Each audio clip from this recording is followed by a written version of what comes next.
What's up mga tropa? Good day. This is another ride para sa atin, para sa pag-continue natin sa adventure or sa journey natin dito sa Angkas. So ito si ma'am is nandito kami sa Valenzuela, and then punta kami ng May Kawayan, cottage sa May Kawayan. And ayan, kung nakikita nyo, sabi ko dito is malapit na, no, halos 1 kilometer na lang. Doon ko na record yun, no? Hindi ko napansin, hindi pala naka-play yung ating nagre-record yung ating camera. So ayan, so medyo ano lang naman, chill ride lang naman to, pero ang cute, no, kasi nga sakit tong si mami. And ito yung pang-anim na natin na ano, no, na booking. Hindi ko na na-record yung iba dahil nga naka-off, kala ko naka-on. So ayan, medyo maruro tayo dito pag kung mapapansin nyo, bahagya lang naman, hindi naman tayo rat-rat dahil nga babae yung ano natin. Pag babae talaga, medyo inaano nyo, relax lang tayo dyan pag babae ang kas natin or yung pasahero. So ganun din sana yung ibang rider, no?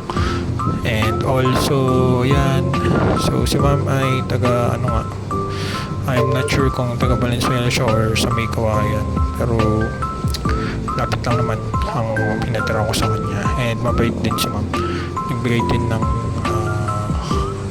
tip yan for this one. So etong journey ko, kasi ang Angkas biker nga pala, ayan, Mintunan, is hindi ito madali, no? Ngayon ko na-realize na ayun, dun daw.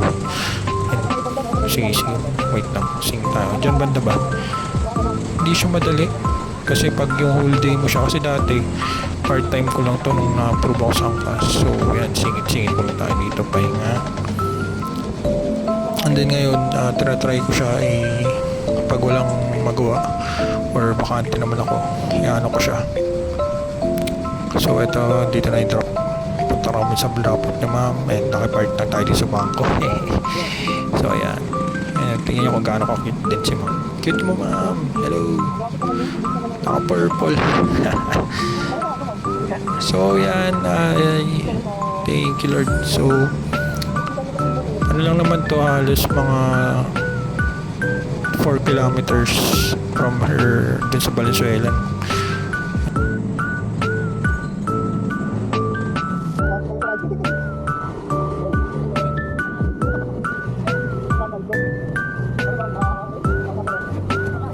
For today's video, so ito, baka daw sumikat siya. Nagkikwentuhan kami dito kasi nakita niya, nilabas ko yung camera, baka daw sumikat siya.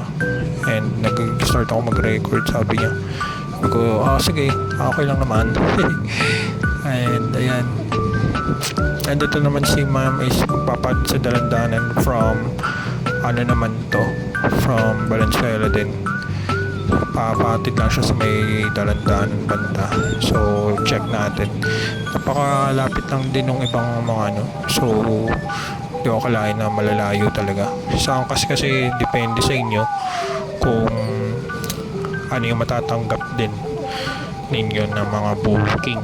So for your information guys, ayan, medyo natawanan pa kami dito ni ma'am kasi nga, oops, si kuya nakatitig sa amin. Huli ka kuya, huwag ka matulog kuya, huli ka na sa camera. Ayan, so tawid kami dito sa stoplight sa Malinta, bound to dalandanan kami mga brother. So itong Angkas is maganda siya full time kung kaya nyo, pero kung ayan, kung may personal work din kayo or business, pwede siyang part time.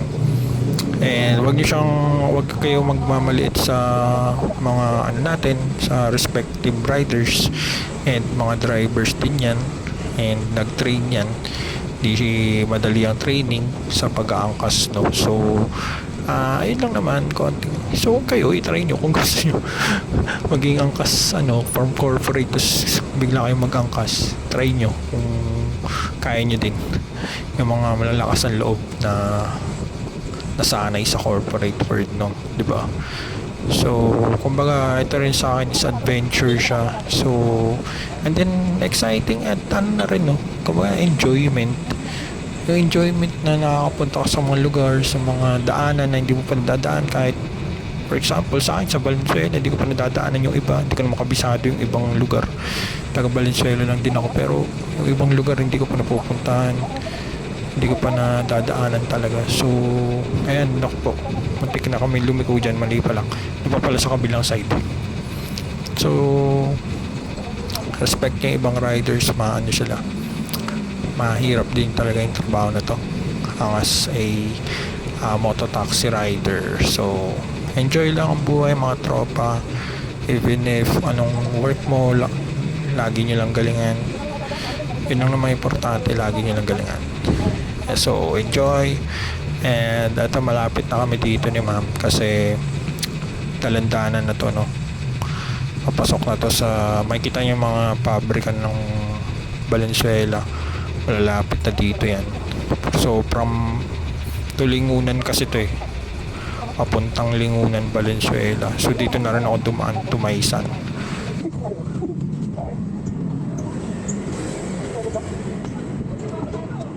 Pasensya na kayo kasi sobrang dami namin pag-uusapan ni ma'am dito and pag-uusapan namin kung paano ko siya i-manage pag sumikat na siya.